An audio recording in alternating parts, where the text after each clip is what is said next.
Hello students, आप सभी का स्वागत है हमारे चैनल बोर्ड सॉल्यूशन पे। आज के इस वीडियो में हम छत्तीसगढ़ माध्यमिक शिक्षा मंडल रायपुर द्वारा जारी दिसंबर माह के असाइनमेंट नंबर 5 कक्षा 12वीं राजनीति विज्ञान यानी पॉलिटिकल साइंस के सभी प्रश्नों के उत्तर देखने वाले हैं। इसके पहले कक्षा 12वीं के बाकी विषयों के असाइनमेंट के आंसर भी आप देख सकते हैं। डिस्क्रिप्शन बॉक्स में लिंक दी गई है, वहां से जाकर आंसर को देख लीजिए, या फिर प्लेलिस्ट की लिंक भी आपको डिस्क्रिप्शन बॉक्स में मिल जाएंगी। उसमें सारे वीडियो एड है 12th के, जरूर देख लीजिए।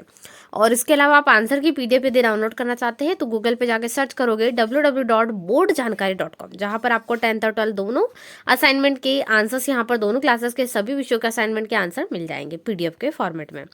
चलिए देख लेते हैं सबसे पहला क्वेश्चन क्या दिया गया है। और साथ ही चैनल पे नए हो तो चैनल को सब्सक्राइब करना बिल्कुल ना भूले, ताकि सभी असाइनमेंट के आंसर आपको प्रॉपर मिलते रहे। इसके अलावा वीडियो को लाइक करें और दोस्तों के साथ ज्यादा से ज्यादा जरूर शेयर करें। तो पहला क्वेश्चन है, भारतीय विदेश नीति की सफलता या उपलब्धियां लिखिए। कोई 6 पूछे गए आपको, ठीक है, इसमें आपको बताना है। चलिए दूसरा देख लेते हैं, गुट निरपेक्षता का अर्थ जिम्मेदारियों से छुटकारा नहीं है, स्पष्ट करना है। ठीक है, एक 6 अंक का प्रश्न है और एक 4 अंक का। चलिए इसका आंसर देखते हैं। तो यहाँ से हम सबसे पहले भारतीय विदेश नीति की जो सफलता है वो किस कारण, ठीक है, 6 पॉइंट लिखेंगे, क्योंकि बहुत ज्यादा नंबर आपको मिल रहा है, 6 मार्क के लिए क्वेश्चन है, तो हम इसको बहुत बड़े रूप में लिखेंगे आंसर, ताकि आपको पूरे पूरे नंबर मिले। ठीक है, और पूरी 6 पॉइंट इसके हम समझाएंगे यहाँ पर। चलिए देखते हैं। तो ब्लैक पेन से हेडिंग आपको डालना है, नेहरू युग में भारत की विदेश नीति। 6 पॉइंट को आप ब्लैक पेन से ऐड करेंगे। ठीक है, तो यहाँ से हो जाएगा यानी Indian foreign policy in the Nehru period 1947 to 1964। ठीक है, तो भारत की विदेश नीति को विशेष पहचान दिलाने में नेहरू जी का विशेष योगदान रहा है। नेहरू जी ने शीत युद्ध के वातावरण में गुट निरपेक्षता के माध्यम से भारत के राष्ट्रीय हितों को प्राप्त करने का महत्वपूर्ण कार्य किया। नेहरू जी ने गुट निरपेक्षता के द्वारा ही विदेशों के साथ मधुर संबंध कायम करने के प्रयास किए। उन्होंने कोरिया संकट, हिंद चीन संघर्ष तथा स्वेज नहर विवाद को हल करने में महत्वपूर्ण भूमिका अदा की और गुट निरपेक्ष आंदोलन के मंच पर एशिया और अफ्रीका के देशों को एकत्रित करने में सफलता प्राप्त की। नेहरू ने भारत की विदेश नीति को अंतर्राष्ट्रीय सम्मान दिलाया और अमेरिका और रूस दोनों से ही आर्थिक सहायता प्राप्त करने में सफलता पाई। ठीक है, और भी कुछ जो उनके इसमें हुआ, वो शांतिवादी नीति स्थापित की गई। ठीक है, उनको यहाँ पर बताई उन्होंने, और बहुत अच्छे उन्होंने चीजें की। ठीक है, 1962 में चीनी आक्रमण जो था उससे। चलिए दूसरा है शास्त्री युग। तो ये जो लाल बहादुर शास्त्री उनके इस समय की है, उनकी भारत की विदेश नीति क्या थी, 1964 से 1966 तक 2 साल का लगभग यहाँ पर रहा उनका। तो नेहरू की मृत्यु के बाद भारत की विदेश नीति का संचालन लाल बहादुर शास्त्री जी के हाथों में था। उन्होंने क्या करा, उन्होंने आदर्शवादी जो नीति थी नेहरू की उसको अपनाया और उसी में थोड़ा सुंदर समन्वय किया, उसी को मतलब अच्छे से और सुधार उसमें करवाया। सचिवालय की स्थापना भी की उन्होंने, स्वतंत्र विदेश मंत्री भी नियुक्त कर दिया ताकि विदेश की सारी नीतियां स्थापित हो सके। और वहां से एक लगभग नया नियम चालू हुआ, जैसे विदेश मंत्री, विदेश मंत्रालय, प्रधानमंत्री, ये जो विदेशी संबंध है ये सभी क्या होगा, इनके माध्यम से लिए जाएंगे, ऐसे फैसले उन्होंने करा। उन्होंने पाकिस्तान, इंडोनेशिया तथा चीन की भारत विरोधी मैत्री को ध्यान रखकर ही विदेश नीति और रक्षा नीति का निर्धारण किया। उन्होंने राष्ट्रीय सुरक्षा को विशेष महत्व देकर भारत की विदेश नीति को यथार्थवाद बना दिया। ठीक है, तीसरा पॉइंट हो जाएगा, प्रथम इंदिरा गांधी युग में भारत की विदेश नीति।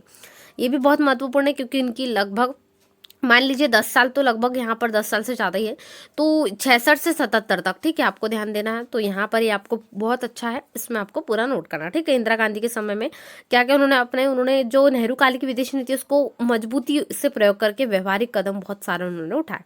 गुट निरपेक्षता हो गया, भारत पाक युद्धों का हो गया। इसके अलावा अमेरिका के प्रति दृढ़ता उन्होंने की, सोवियत संघ के साथ सम्मानजनक और भी मैत्री संबंध उन्होंने स्थापित करवाए। शिमला समझौता प्रमुख रूप से उनके इसमें याद किया जाता है। ठीक है, 1972 का। उसके बाद जनता युगीन भारतीय विदेश नीति क्या थी, तो 1977 से 1979 तक। इसमें भी प्रधानमंत्री बनने के बाद मोरारजी देसाई ने भारत की विदेश नीति का निर्धारण किया। तो यहाँ पर मोरारजी भाई देसाई का जो है ये आ जाएगा। ठीक है, ये आपको पूरा लिख लेना है। इसमें जो वाजपेयी जी है उनका भी थोड़ा सा है। इसके अलावा है 5वां, इंदिरा गांधी युग में जो द्वितीय इंदिरा गांधी युग आया, जो नेक्स्ट टाइम में था। अभी पहला हम देख चुके प्रथम इंदिरा गांधी वाला युग, उसके बाद ही द्वितीय है, 5वां पॉइंट में ये आ जाएगा। इनका थोड़ा सा 1980 से 84 तक फिर से कार्यकाल जो था, उसमें उन्होंने बहुत सारी चीजें की, सोवियत संघ के साथ भी संबंध बनाए। उसके बाद जो 6वां है वो है राजीव गांधी युग आया। ठीक है, इंदिरा गांधी की मृत्यु के बाद उनके बेटे को यहाँ पर बनाया गया, राजीव गांधी को। उनके बाद में उनकी जो नीति है उन्होंने इसमें कुछ परिवर्तन किए और कूटनीतियां अपनाई। ठीक है, तो ये आप आ जाएगा। चलिए क्वेश्चन नंबर दूसरा देख लेते हैं। तो क्वेश्चन नंबर 2 में आपको गुट निरपेक्षता का अर्थ जिम्मेदारियों से छुटकारा नहीं है, इसको स्पष्ट करना है। चलिए देख लेते हैं फटाफट से। तो हम सबसे पहले गुट निरपेक्षता शब्द का अर्थ देखते हैं। इसका जो शब्द को सर्वप्रथम लिस्का द्वारा वैज्ञानिक अर्थ प्रदान किया गया। बाद में अन्य विद्वानों ने इसे अलग अलग रूप में परिभाषित भी किया। द्वितीय विश्व युद्ध के बाद इसे पंडित जवाहरलाल नेहरू द्वारा व्यवस्थित रूप दिया गया, जिसको कर्नल नासिर तथा मार्शल टिटो ने भी स्वीकार कर लिया। ठीक है, तो गुट निरपेक्षता के बारे में आपको लिखना है। और जवाहरलाल नेहरू ने गुट निरपेक्षता को परिभाषित करते हुए क्या कहा है कि गुट निरपेक्षता का अर्थ है अपने आप को सैनिक गुटों से दूर रखना तथा जहां तक संभव हो तथ्यों को सैनिक दृष्टि से ना देखना। यदि ऐसी आवश्यकता पड़े तो स्वतंत्र दृष्टिकोण रखना तथा दूसरे देशों से मैत्रीपूर्ण संबंध बनाए रखना गुट निरपेक्षता के लिए आवश्यक है। इससे स्पष्ट होता है कि केवल आंखें बंद करके विश्व घटनाक्रम को देखते रहना गुट निरपेक्षता नहीं है। यह सही और गलत में अंतर करते हुए सही का पक्ष लेने की भी नीति है गुट निरपेक्षता। ठीक है, तो ये हो जाएगा। चलिए तीसरा प्रश्न देख लेते हैं। तो क्वेश्चन नंबर 3 में आपको दिया गया है सन 1971 में कांग्रेस पार्टी के पुनरुत्थान के लिए उत्तरदायी कारक कौन कौन से थे। ठीक है, तो आपको बताना है इसमें मतलब इंदिरा गांधी जी ने कौन कौन से कदम उठाए पार्टी के, कांग्रेस पार्टी जो थी उसको नए दौर से शुरुआत करने के लिए। ठीक है, चलिए देखते हैं इसका उत्तर। तो इसमें आपको लिखना है सबसे पहले यहाँ से इंदिरा गांधी का प्रभावशाली नेतृत्व और उनके द्वारा दिया गया गरीबी हटाओ का नारा कांग्रेस के संगठनात्मक बड़े गुट के पास कोई जादू देने वाला राजनीतिक कार्यक्रम नहीं था। जबकि इंदिरा कांग्रेस के नाम से प्रसिद्ध गुट की नेता इंदिरा गांधी का व्यक्तित्व, नेहरू गांधी परिवार से उनका संबंध आदि के साथ साथ इनके द्वारा पूरे देश का भ्रमण करना और लोगों से ये कहना कि विपक्षी गठबंधन के पास एक ही कार्यक्रम है, इंदिरा हटाओ। इसके विपरीत उन्होंने लोगों के सामने एक सकारात्मक कार्यक्रम रखा और इसे अपने मशहूर नारे गरीबी हटाओ के जरिए एक शक्ल प्रदान की। इंदिरा गांधी ने सार्वजनिक क्षेत्र की समृद्धि, ग्रामीण भू स्वामित्व और शहरी संपदा के परिसीमन आय और अवसरों की असमानता की समाप्ति तथा प्रीवी पर्स की समाप्ति कर अपने चुनाव अभियान में जोड़ दिया। गरीबी हटाओ के नारे से इंदिरा गांधी ने वंचित तबकों, खासकर भूमिहीन, किसान, दलित और आदिवासी, अल्पसंख्यक, महिला और बेरोजगार नौजवानों के बीच अपने समर्थन का आधार तैयार करने की कोशिश की। गरीबी हटाओ का नारा, तो जो गरीबी हटाओ का नारा था और इससे और जुड़ा हुआ कार्यक्रम इंदिरा गांधी की राजनीतिक रणनीति थी। ठीक है, इसके सहारे भी अपने लिए विश्वव्यापी राजनीतिक समर्थन की बुनियाद तैयार करना चाहती थी।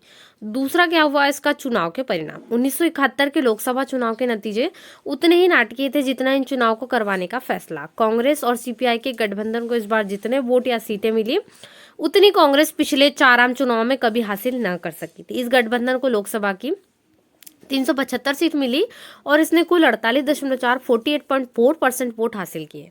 और ये सब कुछ अकेले इंदिरा गांधी और कांग्रेस ने 352 और 44% वोट हासिल किए थे। इसकी तुलना कांग्रेस के उजाड़ से करें तो यहाँ पर जो पहले हुआ था उसमें बड़े बड़े महारथी भी थे, लेकिन इंदिरा गांधी की पार्टी को जितने वोट मिले उसके 1/4 वोट ही उनकी झोली में आए।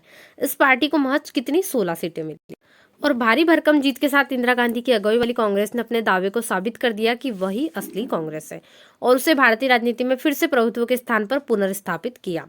विपक्षी ग्रैंड अलायंस धराशायी हो गया। इस महाजोर को 40 से भी कम सीटें मिली थी। ठीक है, तो इसी में तीसरा पॉइंट आ जाएगा बांग्लादेश का निर्माण और भारत पाक युद्ध, जिससे कांग्रेस को पुनरुत्थान में सहायता मिली। तो 1971 के लोकसभा चुनाव के तुरंत बाद पूर्वी पाकिस्तान में एक बड़ा राजनीतिक और सैन्य संकट उठ खड़ा हुआ। 1971 के चुनाव के बाद पूर्वी पाकिस्तान में संकट पैदा हुआ और भारत पाक के बीच युद्ध छिड़ गया। युद्ध छिड़ने के बाद इसका परिणाम क्या हुआ, इसके परिणाम स्वरूप बांग्लादेश बना और इन घटनाओं से इंदिरा गांधी की लोकप्रियता में 4 चांद लग गए। और साथ ही विपक्ष के नेताओं ने क्या करा, यहाँ पर उनके राजकौशल की प्रशंसा की। तो ये सब कुछ हुआ भारत के यहाँ पर जब राजनीतिक पार्टी कांग्रेस थी। उसके पुनरुत्थान के लिए 3 पॉइंट में आपको उत्तरदायी कारक लिख देना। ठीक है, चलिए लास्ट क्वेश्चन देख लेते हैं, क्वेश्चन नंबर 4। तो प्रश्न क्रमांक 4 में आपको दिया है भारत का अमानक मानचित्र बनाकर निम्नलिखित राज्यों की राजधानी को आपको दर्शाना। ठीक है, 5 राज्य दिए गए, 5 की राजधानी। आंध्र प्रदेश की यहाँ पर आपको अमरावती, मध्य प्रदेश की भोपाल, पंजाब की चंडीगढ़, महाराष्ट्र की मुंबई और तमिलनाडु की चेन्नई। इतनी राजधानी आपको यहाँ पर बताना। ठीक है, चलिए इसका उत्तर देख लेते हैं। तो चलिए उत्तर से स्टार्ट करते हैं, यानी यहाँ पर हमारे उत्तरी देशों से सबसे पहले पंजाब यहाँ पर आ जाएगा। ठीक है, इसकी राजधानी आपको बोलिए चंडीगढ़। तो पंजाब नहीं लिखना आपको, केवल चंडीगढ़। जहाँ पर आपको येलो मार्क के दिख रहे साइन वही आपको लिखना है, बाकी कुछ भी नहीं लिखना। ठीक है, उसके अलावा मध्य प्रदेश हम सबसे बीच में चलते हैं, तो मध्य प्रदेश की राजधानी यहाँ पर भोपाल, तो भोपाल को करें। केवल राजधानी आपको कही गई इसलिए आपको राजधानी को लिखना। फिर उसके बाद है मुंबई, थोड़ा दक्षिण में जाते हैं यहाँ पर बीच में ही, तो यहाँ पर मुंबई आ जाता है। ठीक है, तो यहाँ पर महाराष्ट्र की राजधानी हो जाती है मुंबई।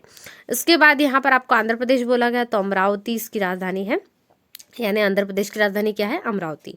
ठीक है। उसके बाद है तमिलनाडु, उसकी राजधानी क्या है? चेन्नई है। तो ये आपको लिख लेना है। ठीक है, चेन्नई हो गया, अमरावती हो गया, मुंबई हो गया, मध्य प्रदेश हो गया और चंडीगढ़। इतने आपको अच्छे से यहाँ पर नक्शे में बना लेना। ठीक है, तो ये 12th पॉलिटिकल साइंस का आज के इस वीडियो में हमने देखा। पूरा सॉल्यूशन, कंप्लीट सॉल्यूशन, असाइनमेंट जो आपको दिसंबर माह का असाइनमेंट नंबर 5 था। ऐसे वीडियोस के लिए चैनल को सब्सक्राइब कर लीजिए, वीडियो को लाइक कर दीजिए, अपने सभी दोस्तों के साथ वीडियो को शेयर करना बिल्कुल ना भूले। इसकी पीडीएफ के लिए गूगल पर जाकर आपको www.boardjankar.com सर्च करना है, जहाँ पर आप पीडीएफ आसानी से अवेलेबल कर सकते हैं। इसके अलावा बाकी विषयों की कक्षा 12वीं की लिंक डिस्क्रिप्शन में जाकर देख सकते हो, प्लेलिस्ट में भी ऐड है, प्लेलिस्ट जाकर देख सकते हो, प्लेलिस्ट की लिंक भी आपको डिस्क्रिप्शन में मिल जाएगी। तो मिलते हैं नए वीडियो में। वीडियो को लाइक करें, चैनल पर जुड़े सब्सक्राइब करें। Thanks for watching.